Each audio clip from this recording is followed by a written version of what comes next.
Kita coba lanjutkan bahwa saat manusia pertama diciptakan, setelah sebelumnya diciptakan dua makhluk, yaitu malaikat dan jin, maka Allah firmankan di Quran surah ke-15 ayat ke-28, wa idh qala rabbuka lil malaikati, dan ketika Rabbmu Muhammad berfirman pada malaikat, inni khaliqun bashar, saya akan mencipta makhluk baru, disebut dengan bashar.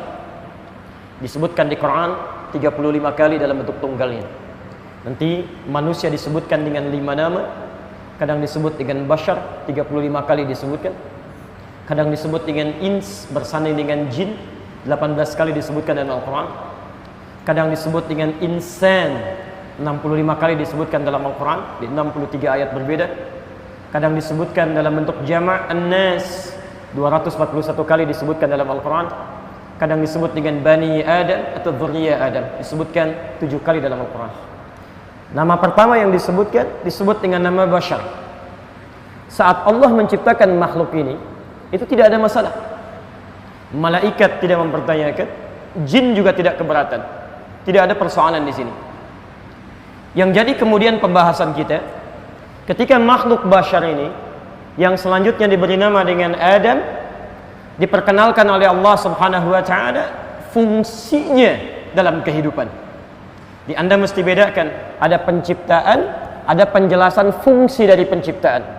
Karena mustahil Allah menciptakan makhluk sekecil apapun kecuali ada maslahat dan fungsi di dalamnya.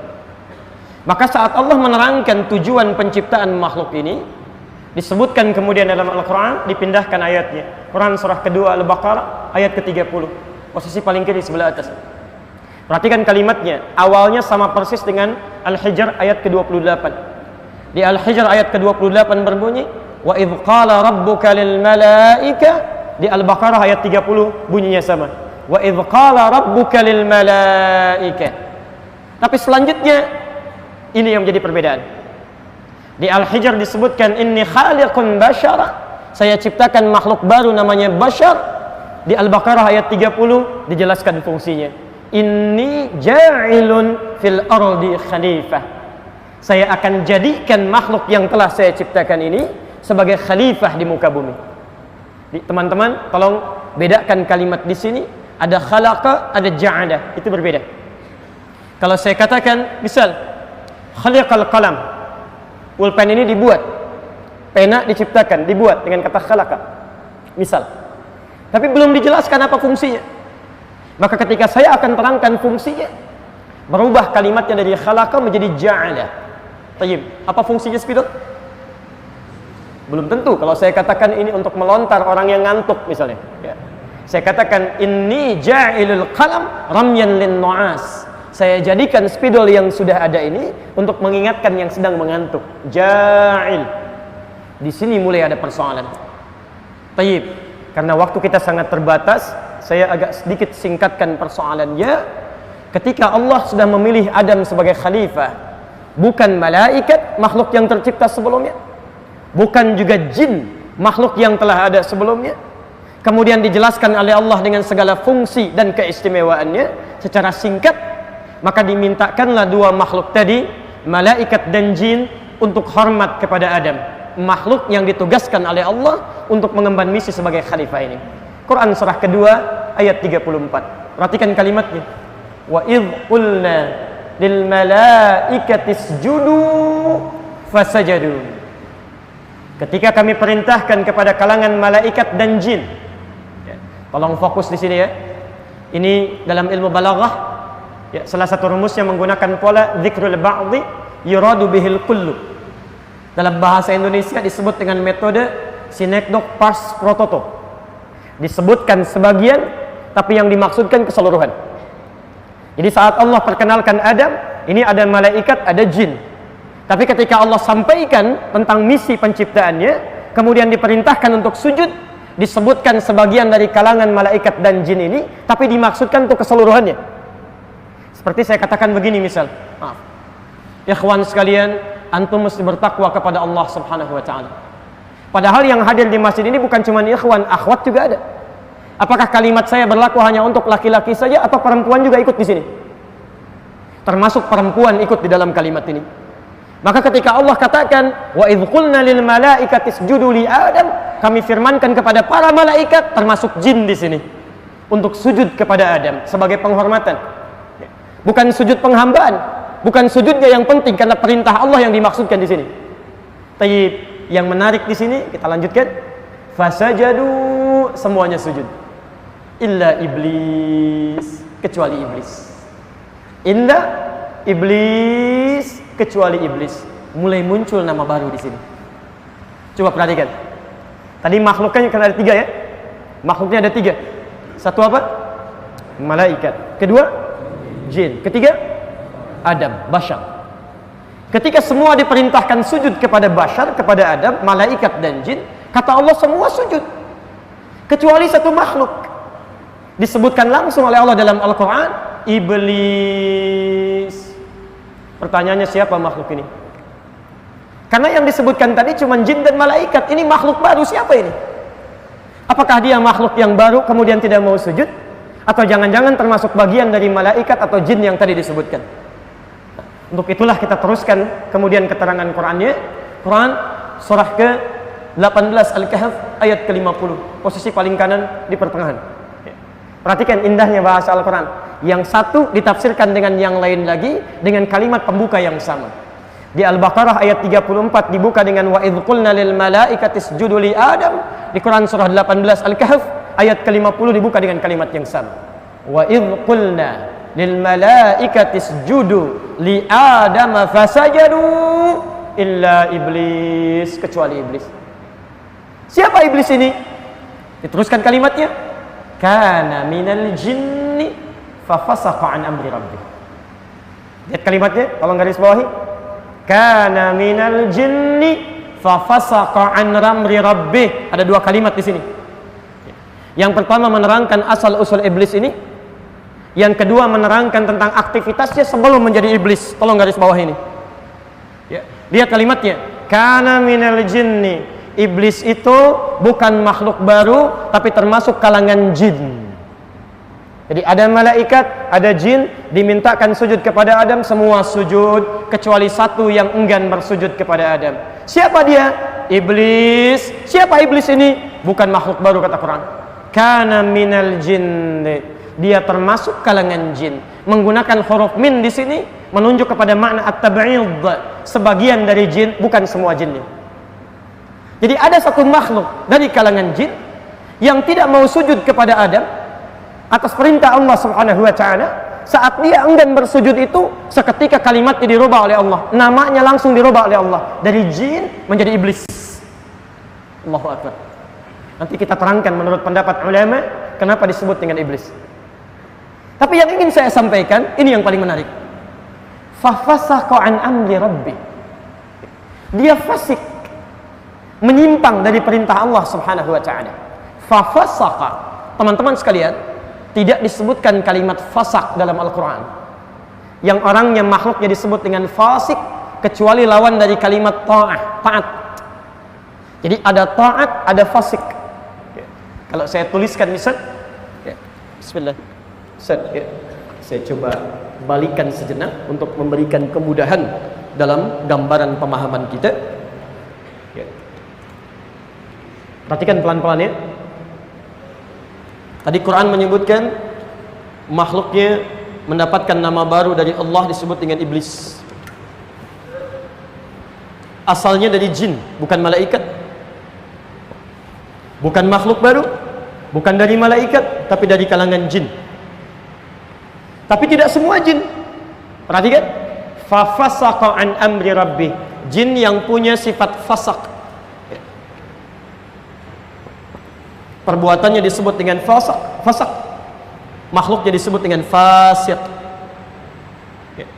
Jamaknya fasikun atau fasikin.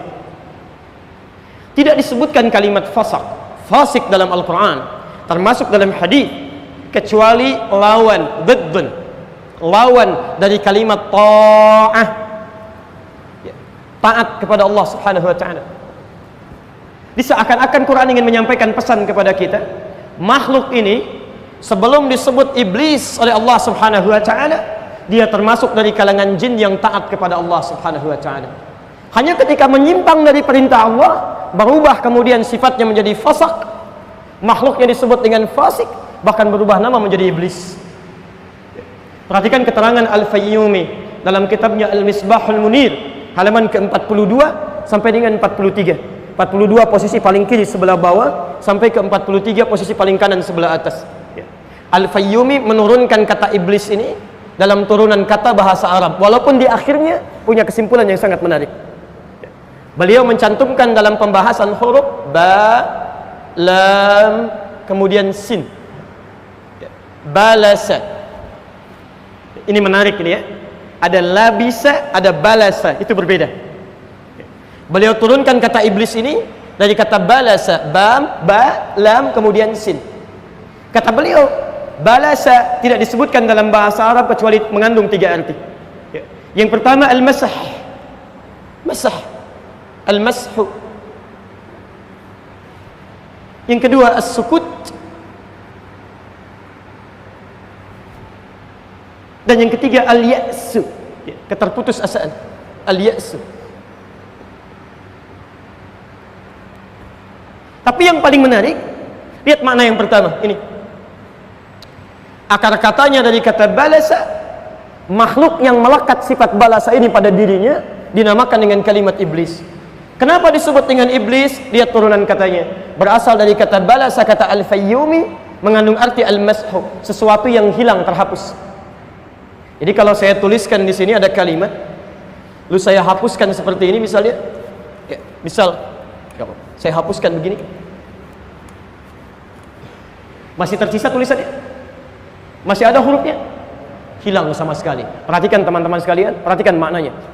Makhluk ini asalnya berasal dari kalangan jin yang sebelumnya taat kepada Allah Subhanahu wa taala. Ta'ah. Awas, hati-hati. Saya mau tanya sebentar, jin ini tinggalnya di mana? Di langit atau di bumi? Di langit. Taib. Tinggalnya di langit ya, karena Adam belum turun ke bumi. Jin ini tinggalnya di langit. Taib.